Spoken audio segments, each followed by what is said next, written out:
Hello, my name is Marcus. I'm the compiler of a collection of therapy quotes entitled 1001 Windmills of the Mind. This is TQ 1158 to 1164, part 2 of 2. In part 1 we covered 1158 and most of 1159, so I'll finish up with 1159. May I ask you to watch part 1, because then part 2 will make sense. Okay. But just very briefly, 1158 talked about Mahler's theory that the psychological birth of the baby doesn't happen with the biological birth. That with the biological birth, the psychological birth doesn't take place at that simultaneous time. And what happens is the baby fuses with the mother in the extended womb, receives enough love and comfort in the extended womb. That's called the stage of symbiosis. Then the child starts to practice, the idea that he's separate from the mother. In the second year of life, the child further understands the reality that he's a separate person and the mother's a separate person. And the child wants the mother to be a cheerleader, so to speak, to help the child develop his self-esteem in that area. And with enough love and support and self-esteem building, the child can allow his life force to be connected to his self-representation. That's called the psychological birth. And at that point, what simultaneously happens is the child has a sense of the mother as a whole person, a sense of himself as a person in his own right. That's called whole object relations. He gets the idea of I'm okay, you're okay. The tolerant personality is there, right? It's called ontological security. The jargon is all those loving memories of the mother become an internalized good object, or the internalized holding good object. So he has his psychic structure is that within he has this kind of a source of support. All those memories become a part of his psychic equipment, his psychic structure, and then he has access to the real self and the capacities of the real self. So he knows himself and he can get in touch with his individual wishes, and the real self is a part of the person with various capacities. The real self allows the child to have aliveness of affect, to feel that it's okay to express his uniqueness and to set goals for himself. And the real self allows the person to have close relationships with others that are not based on exaggerated fears of engulfment or abandonment. He doesn't need symbiosis with another person. He can be close, he can be caring and generous. The real self allows the person creativity, right? And intimacy, and the real self allows the person a wide range of affect. It's okay to have a wide range of feelings. See, so that's part of the psychological birth. So that was 1158, the idea of the psychological birth. Man's main task is to give psychological birth to himself if he didn't get it naturally by the age of 3. Now the child gets the psychological birth naturally by the age of 3, assuming, so the phrase good enough, right? Assuming that the loving memories of the mother outweigh the frustrating memories of the mother. That's okay. It doesn't have to be perfect. Oh, hold on a sec. Just a seagull.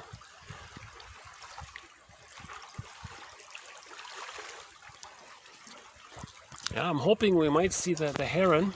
One of the companion animals in this series is the heron. I haven't seen him in a while. The companion animals in this series are the blue jay, the fox, the crow, the heron, and the mosquito. I'm sure we'll see the mosquito. I'm sure we'll see the mosquito.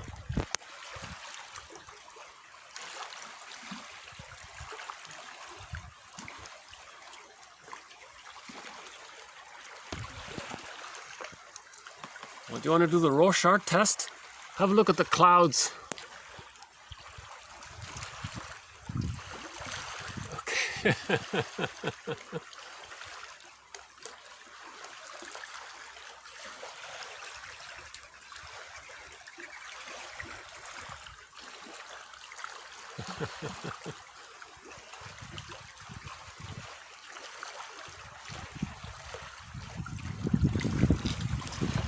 Yeah, that's not a thread in this series. I don't have any quotes on the so-called Rorschach test. You know, what you project onto something that's not clear. You know, in projection, you meet someone, you don't know about them, so you project what you don't know about yourself onto that person, right? It's a similar idea, but we're not. Yeah, I'm not going to bother with the Rorschach test, but it is a projection test. You something you don't know about yourself. You see something that's unclear, and what do you think? I don't. Yeah. Anyways, 1158. Oh, sorry. Okay, so 1158 covered one of the quotes on Margaret Mahler's theory of the separation individuation process. Right? Symbiosis, practicing rapprochement, psychological birth, whole object relations, access to the real self. Right? Now, this depends on the idea that the mother is more loving than frustrating. If the mother's more frustrating than loving, the child can't do it. He needs enough love to separate her. The child needs enough love from the mother to be able to leave the mother. If he doesn't get enough love from the mother, he's fixated with her. He's stuck with her. He's like a Stockholm syndrome. He's in love with someone who hates, because the theory is, if the mother is painful and refusing and rejecting, the baby needs the mother even more. And he's waiting for the mother to change, to be loving. He's clinging and hoping, right? So Fairbairn makes this point. Why does the baby stay loyal to a painful mother? The more painful is, the more the baby needs her. The more he needs love from her. He can't get it from anywhere else. The baby's helpless when he comes out of the womb. He has to bond to her. Right? Even if she's rejecting, the baby has to bond to her and be loyal to a rejecting mother, even though in his delusion he thinks the mother's good. He has to in his fantasy think that the mother's good even though she's rejecting. So in reality he's bonded to a rejecting mother, but in his fantasy he's bonded to a good mother. That's called a splitting defense. That's the I'm not okay, you're okay position. Right? So again, this gets all resolved by the age of 3 with enough love. But let's say the mother, for some reason, gets the idea that she didn't get enough love when she was a child. Now she has a child, and she may think, maybe the child can comfort her. That's called the Jocasta style of mothering. So 1159 covered most of that quote about how it is that some of the attitudes or methods the mother uses to encourage the child to stay psychologically loyal and bonded to her. That's called child parentification. So the mother didn't get her symbiotic needs met. Now she has a child, and now she's confused with the child, and she doesn't want the child to leave her. So she encourages, she promotes the psychological fusion with her. She doesn't mind probably if the child cognitively develops and becomes a scientist, just so long as the first love is with that kind of thing. So we had that book, When He's Married to Mom. That can lead to the Don Juan syndrome, the Peer Gynt syndrome, and so on. That's covered in recent videos. So 1159 covered that. So again, part 1 covers that. Just at the end of that quote, 1150, I accidentally got cut. I accidentally hit the stop button. I didn't realize it. So I'm just continuing. That's why there's part 2 here. So at the end of 1159, the quote was about, what about the father? Where does he fit in all this? So there's the theory in that book, When He's Married to Mom, by Adams, the self-help book. The theory is that in some cases, maybe the father's disappointed that the mother is so emotionally using the child as a parent. Maybe he's disappointed and he wants his freedom. So the father gives up and says, fine, take the kid, he wants his freedom. Or maybe he wants his freedom anyways, and he says, and he sacrifices the child to the mother. Here, okay, wife, you can have the kid, just let me free. And they make a collusion that way. That's discussed in that book, When He's Married to Mom, by Adams, a guy named Adams. I think is it Ken or Kenneth or something like that. So here are some of the thoughts from this father who wants his freedom and sacrifices his child to the engulfing, impinging mother because he wants out somehow. Yeah, disappointing scenario, very dysfunctional family, but here's what the father says. The father says to the child, you will be with your mother and keep her company. You will do what she wants so that she can feel psychologically comfortable and I can escape this unhappy marriage with her. Number 2, you will not have a serious love relationship with someone else because your task is to, protect this arrangement. Number 3, you will not give me any, demonstration of your success, your independence, your mastery. I'm not going to accept it. So the child might say, hey, Dad, help me separate from the mother. Look, I'm going to do this thing. I'm going to accomplish something. And he rejects it. So maybe the child draws a painting, shows it to the father, and he throws it aside. No, that means you're going to... Are we still recording? Hold on a sec. Yeah, I think so. Oh, okay.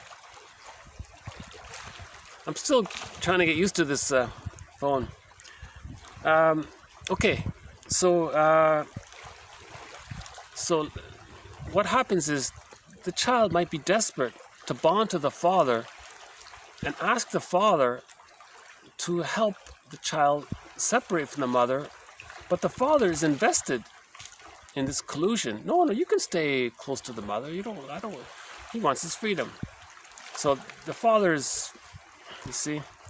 Now the deal with that is he made a deal with the wife, because the wife is overly invested in having the fusion with the son, and he's disappointed. So again, that book clarifies that. I don't actually remember it. That was a while ago when I read that one. Okay, what else does the father say? You will obey your mother's wishes without question. I will support her in any attitude or action by which she may use you to maintain her psychological equilibrium. That maintains his wife's psychological equilibrium. So there's family systems therapy. The wife is calm when she's using the child as a self-object, and the father is supporting this. So he says if the child complains, he's going to side with her. Wow, huge betrayal. This child is betrayed on double betrayal, because the mother's betraying the child, and now the father's betraying the child by supporting the mother. And we had that quote a few days ago where the therapist said, what did he say? He said he validated the child. Later, this child grew up and went to therapy. The therapist said, you paid a huge price to grow up in that family. You were betrayed, and it cost a lot. Something like that.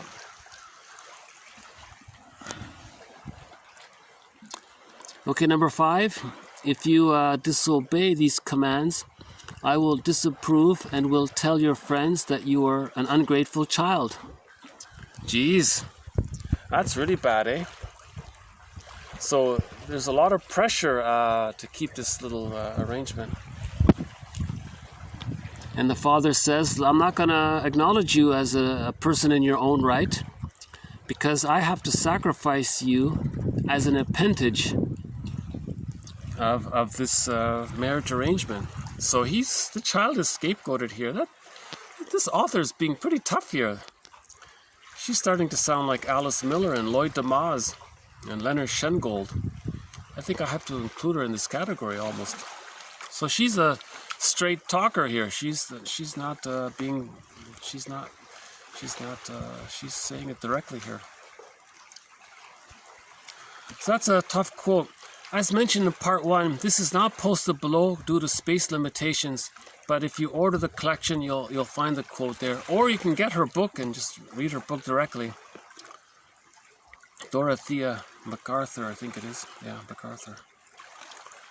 That's a good book. She kind of she explains object relations theory in a kind of pop psychology way, in a light, easy to read way. Her book is very accessible.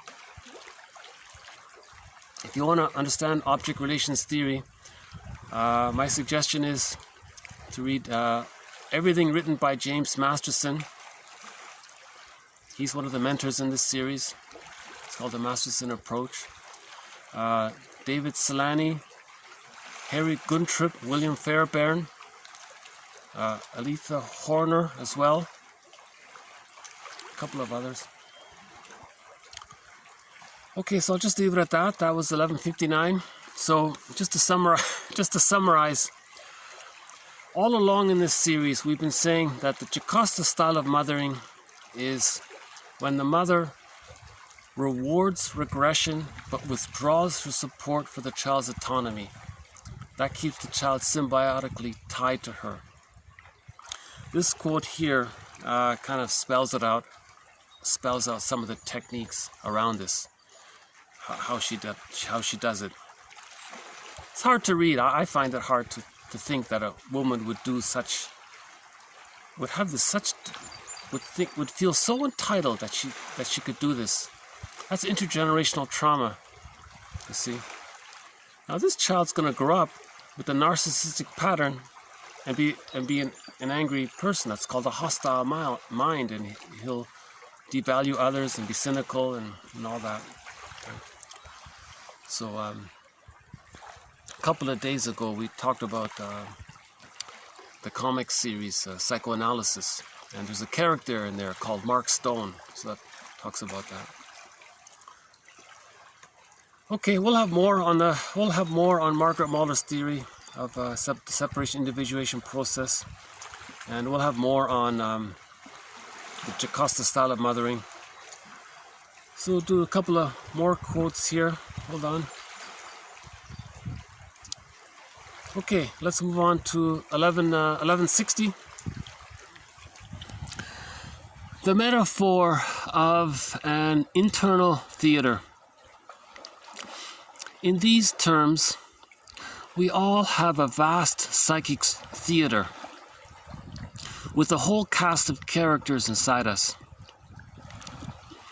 But these internal people aren't always in good dialogue with each other. My way of interpreting would be in terms of theater and people.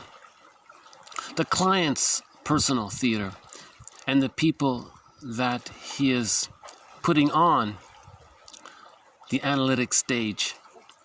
I would, in one way or another, get him to see that when he says, quote, "I do this, and I know that you don't care, and I don't think you will ever understand, and I want you to know," etc., that there are 3 or 4 different people, or subpersonalities, internal objects, ego states, parts, taking place at once.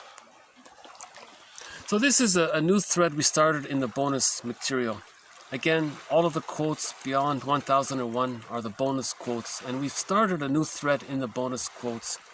This idea of parts, saying a part of me this, a part of me feels this, and a part of me thinks that, another part of me wonders about this.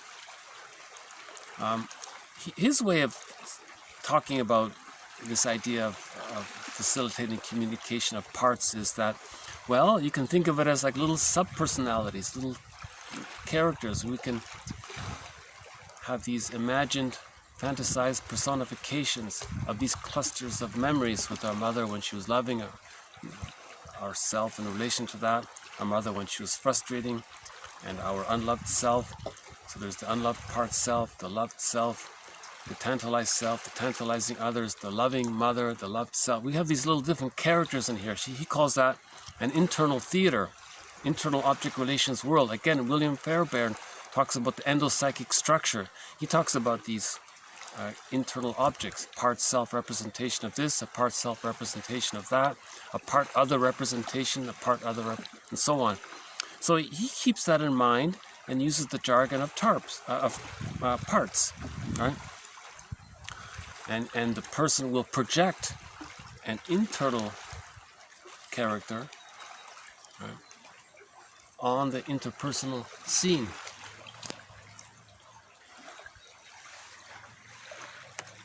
Okay.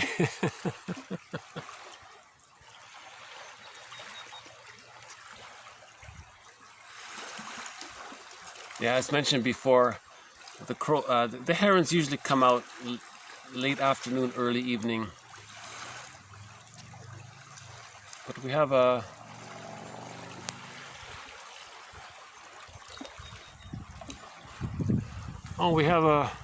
airplane up there.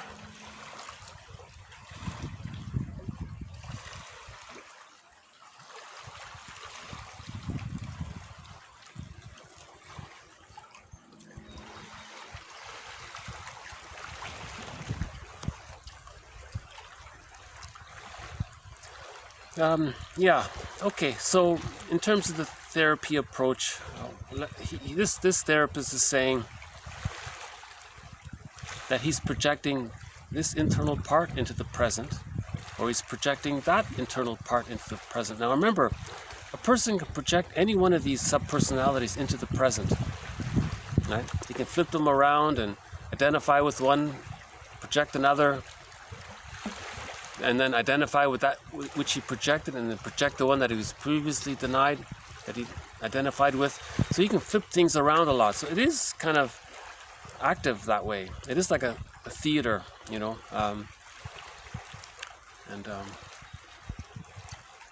like a fairy tale. Modern substitutes for the myths and fairy tales of earlier times. Films are often adaptations of older stories which reassert timeless, unconscious themes. So remember, myths and fairy tales are true on the inside, not on the outside, right? So myths and fairy tales are an attempt to describe this internal theater, right? So all of the memories of when the mother was loving, they condense and cluster together around that theme, loving mother theme. Now the child thinks in pictures in the beginning, before words, it's pre-verbal. So the image we imagine, that could be like a goddess. Oh, hold on. I think there's a seal there. I don't know if you can see it. No, maybe not.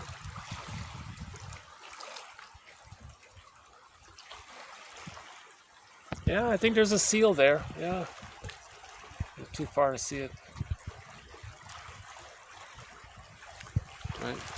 So that would represent in a fairy tale the good fairy godmother. And then there's the good child, the loved child. All the memories of the mother is being rejecting. That can be a witch or a frightening animal. And then there's the devalued child, or the wounded child in exile, or something like that. Character, those kinds of things.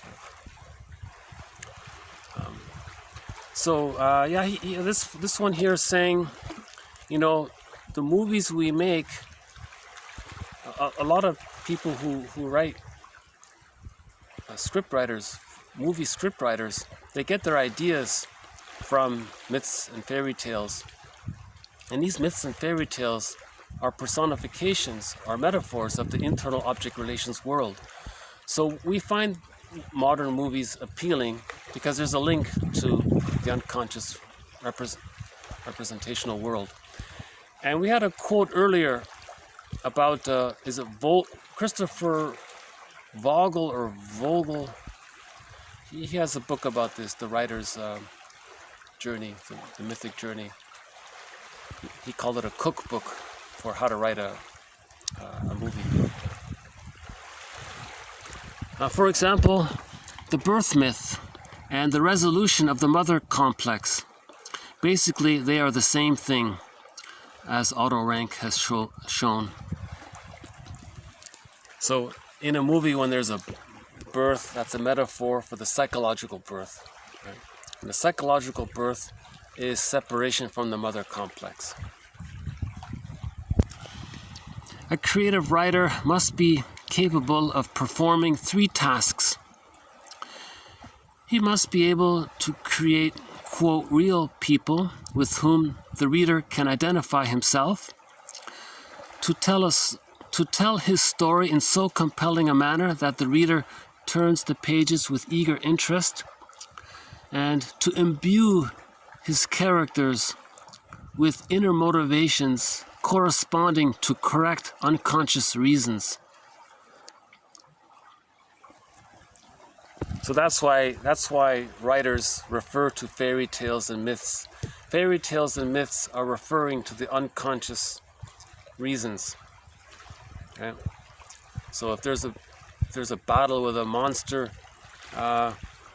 unconsciously, that's the child feeling angry with the mother being frustrating. Right? If there's a goddess helping Odysseus, there's the loving mother supporting the child, right? And so on. The last one here. The role of free association or free expression in art. By enabling the creative mind to roam the mental highways and byways unhampered by conscious restrictions, free association provides a flow of ideas and impressions, relationships and patterns, and a world of imagery unattainable by merely intellectually directed efforts alone.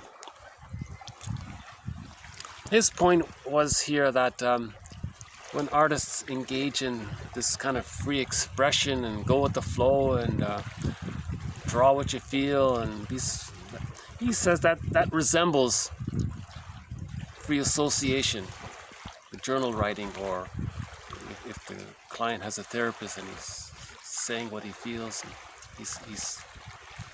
he's in touch with his feelings, and as they spontaneously occur, he's describing it and talking about it. So in other words, he says the artist is like a client in therapy. So good art resembles the therapy process, or something like that. They have something in common, put it that way. So we'll see if we can develop this idea in future quotes. Okay, maybe I'll just leave it at this.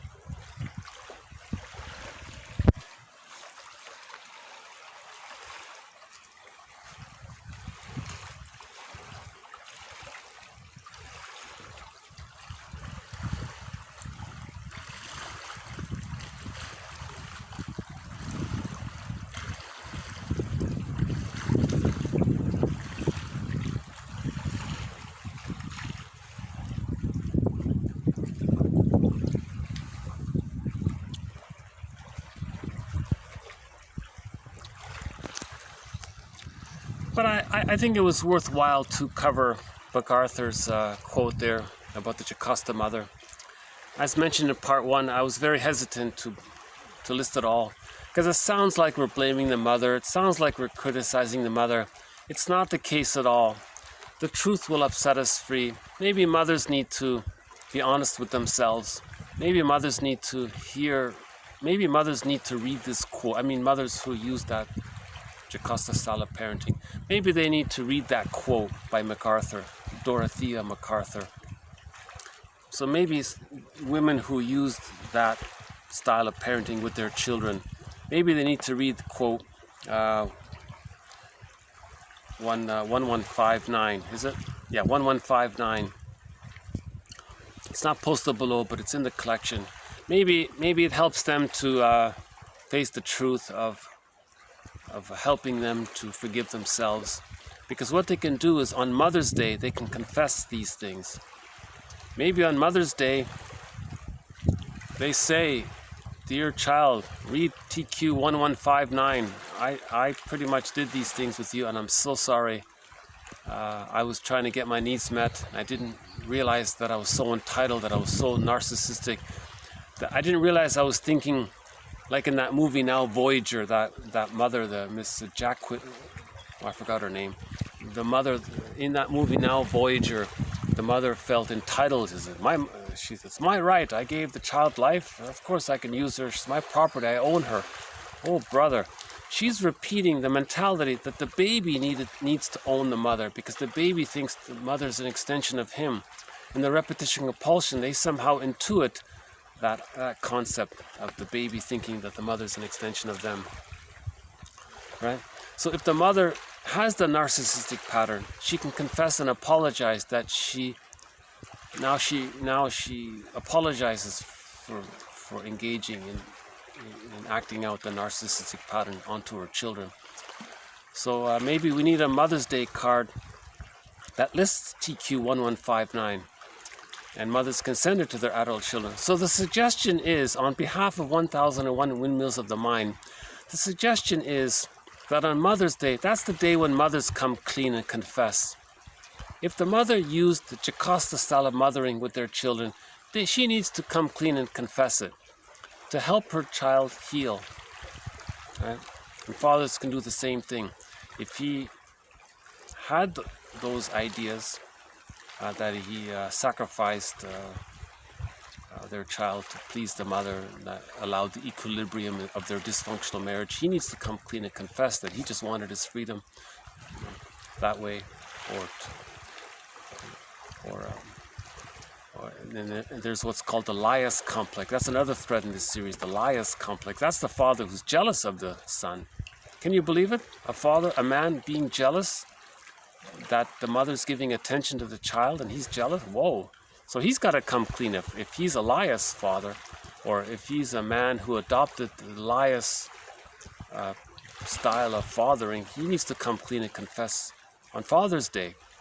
So Mother's Day and Father's Day, those are the days when, those are their days. That's the days when they write letters to their adult children, explaining and apologizing, clarifying what happened, help the children to heal. The adults want to heal. We have to break intergenerational trauma here, right?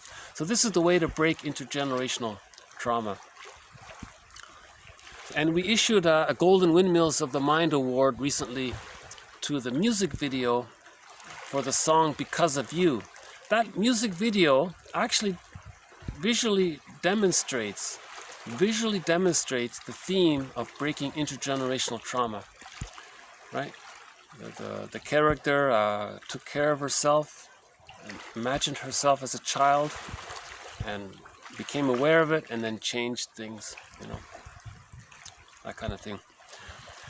Now, as promised in part 1, we're going to be issuing another Windmills of the Mind, another Golden Windmills of the Mind Award. So we have 10 already. So we're going to issue a new Golden Windmills of the Mind Award to, make sure I get it right here. Okay.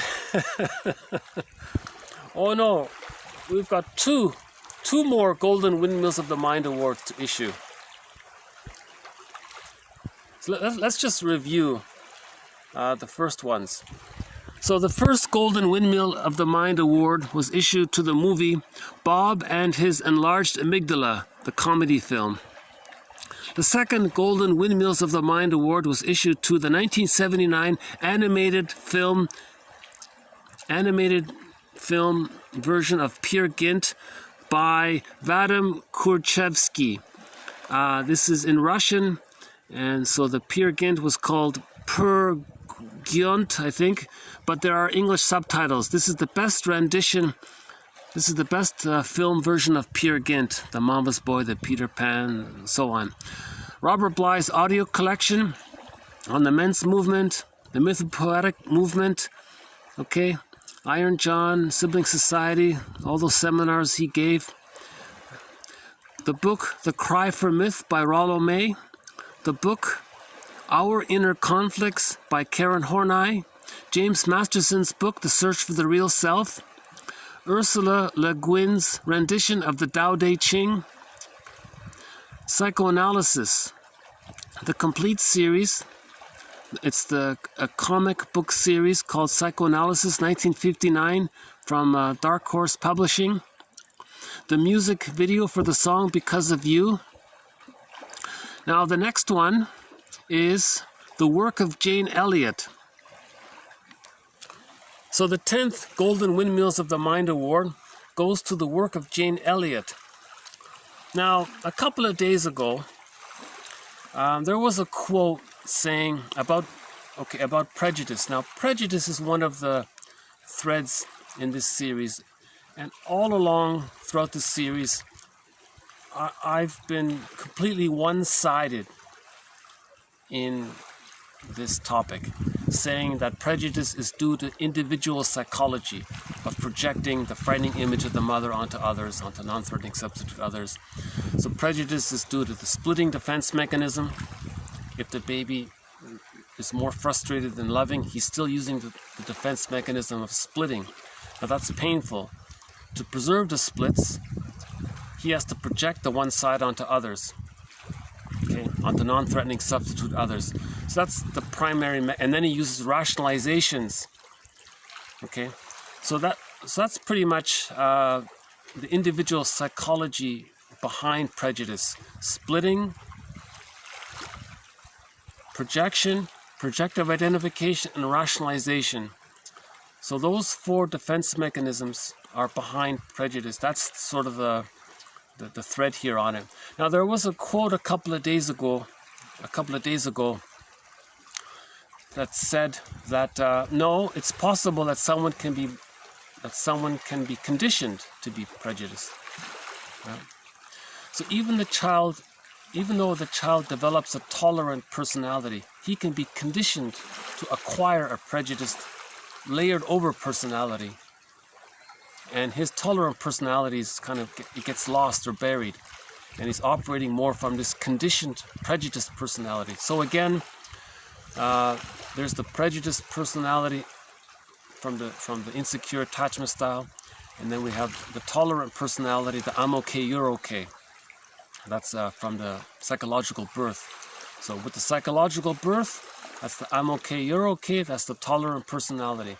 Without the psychological birth, that's the prejudiced personality. Now that quote from a couple of days ago, they're saying that not to get into it, but they were saying that if the economic system is based on global pillage, whereby they want to create a pool of poorly paid workers in order to pillage, right, or the short selling, or the plunder and all that. In order to do that, they want to create the prejudiced personality. The prejudiced personality facilitates that economic model of global pillage, right? So they were saying there's a sociological factor involved in the prejudice, right? Okay, so again, global pillage needs the prejudiced personality. The global village is the tolerant personality, right? So, so may I refer you to a couple of videos, maybe 3 or 4 videos prior to this video, talked about that.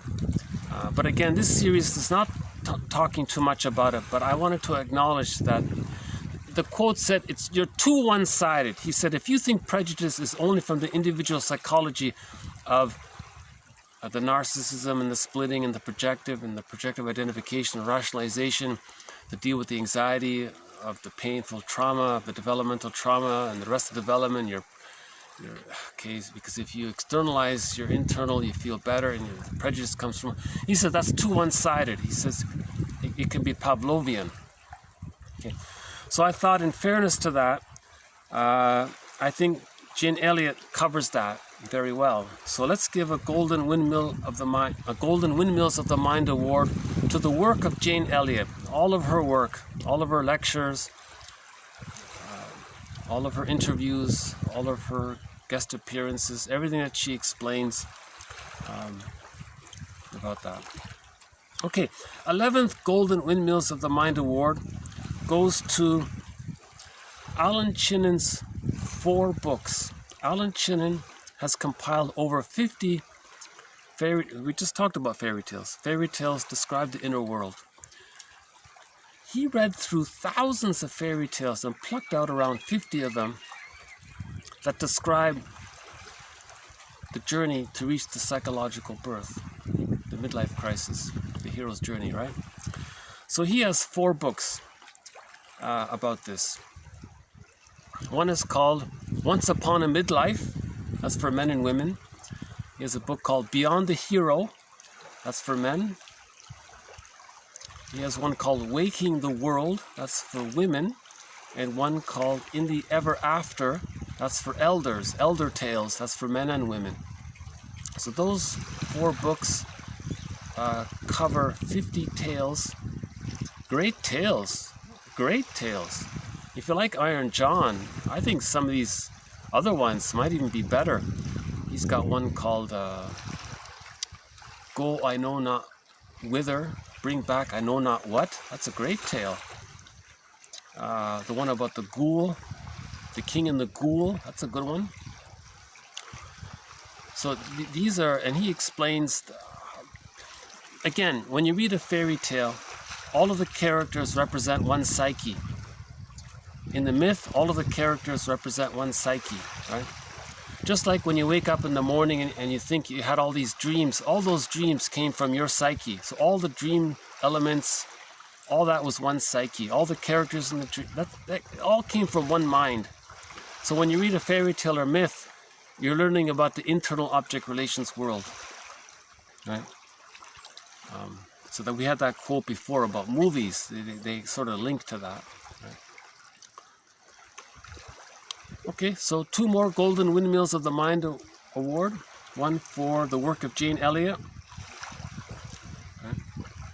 She has that sweatshirt that says, prejudice is an emotional commitment to ignorance. And she makes a lot of great points. You know, she says, if you graduate high school, you've been conditioned, you've been brainwashed, you have the prejudiced personality. And I agree with her. I think almost everything you see on TV and every documentary and every movie, they sort of still kind of promote that. But there are efforts against it, of course. Right? So it does seem like there are efforts to shift from the prejudiced personality to the tolerant personality. So we're moving from the I'm not okay, you're not okay, or I'm okay, you're not okay, or I'm not okay, you're okay, to the I'm okay, you're okay. So we're moving towards the I'm okay, you're okay. That does seem to be the natural human healing evolution, right? The moral revolution, the healing. The psyche seeks healing, the psyche seeks wholeness. So we are moving towards the I'm okay, you're okay. Right?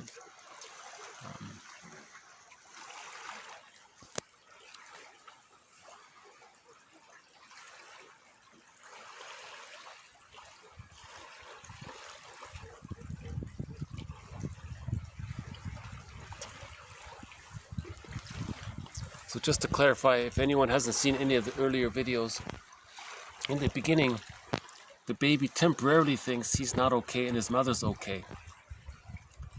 Now, if there's trauma there, he may identify with the aggressor and think that, and then later on think that he's okay and others are not okay. Because from the baby's point of view, the mother was okay and he wasn't okay.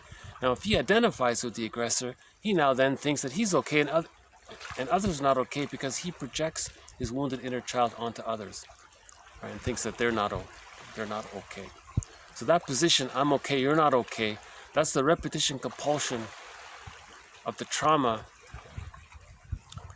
of the child trying to communicate that when he was... Okay, Burglar says the narcissistic pattern is an attempt to communicate what happened to him, right?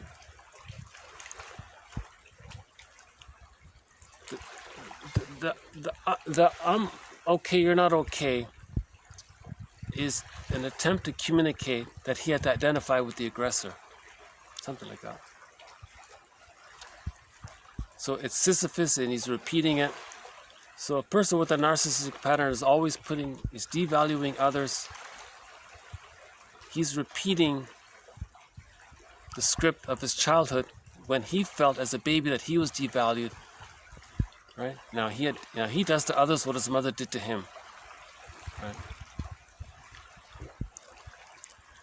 Now the I'm okay, you're not okay, that can lead to the codependent pattern where they still have hope to win mother's love. Okay. Now that I'm okay, now that the other one, the I'm not okay, you're not okay, that's sort of that Iago character. So those are all distortions, those are all traumas. The psyche seeks healing.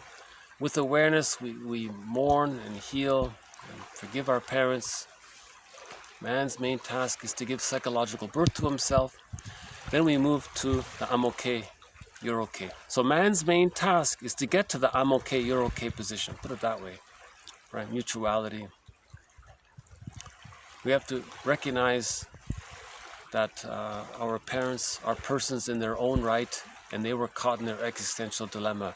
They're not gods or demons in our unconscious fantasy, right? And parents have to recognize that their children are little people in their own right. Babies are little people. A baby is a person, is a little person. A baby is a person. Parents have to get that idea. A baby is a person in their own right. They have needs, right? So that leads to the I'm okay, you're okay, right?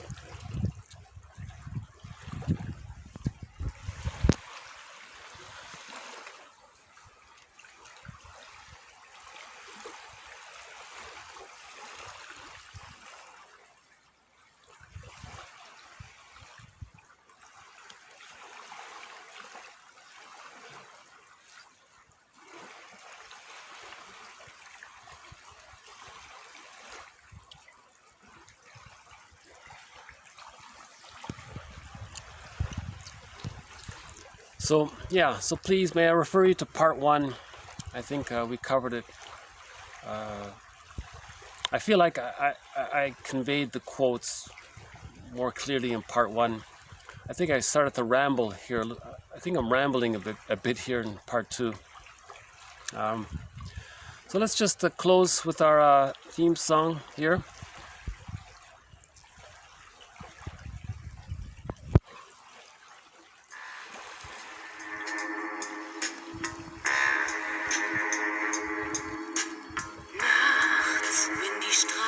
Plötzlich still sind, wenn die Stadt auf einmal schweigt, wenn aus steinernen Kaminen stumm der Mond zum Himmel steigt, wenn es hier in meinem Zimmer leer und einsam wird mich, such ich in den dunklen Schatten die Erinnerung an dich, und ich fühle, wie ein Augenblick zur Ewigkeit gerinnt, wenn das Spinnrad meiner Träume längst zerrissene Fäden spinnt und sich leis zu drehen beginnt, wie sich Mühlen drehen im Wind.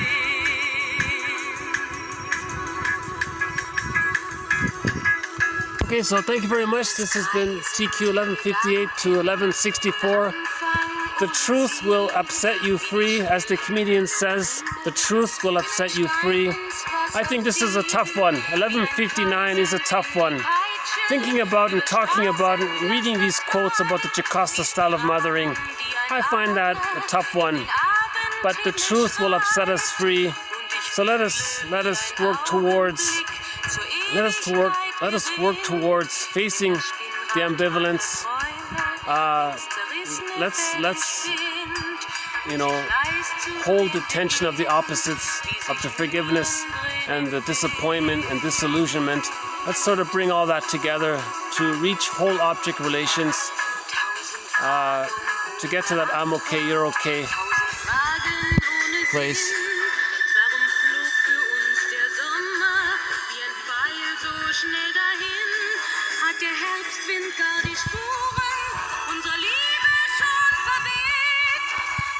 Weiß I never get.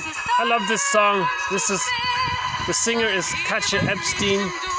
She's singing a German rendition of Windmills of the Mind. This series is named after what you're hearing. This song here.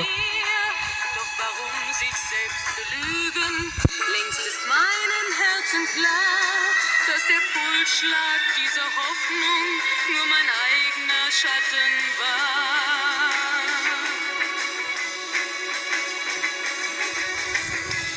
Und ich fühle, wie der Augenblick zur Ewigkeit gerinnt, wenn das Spinnrad meiner Träume längst zerrissene Fäden spinnt und sich leis zu drehen beginnt, sich im Kreis zu drehen beginnt.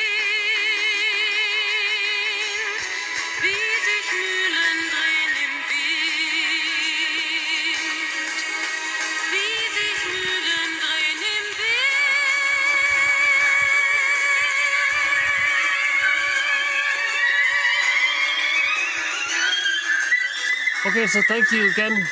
This has been TQ 1158 to 1164, part 2 of 2. Bye for now.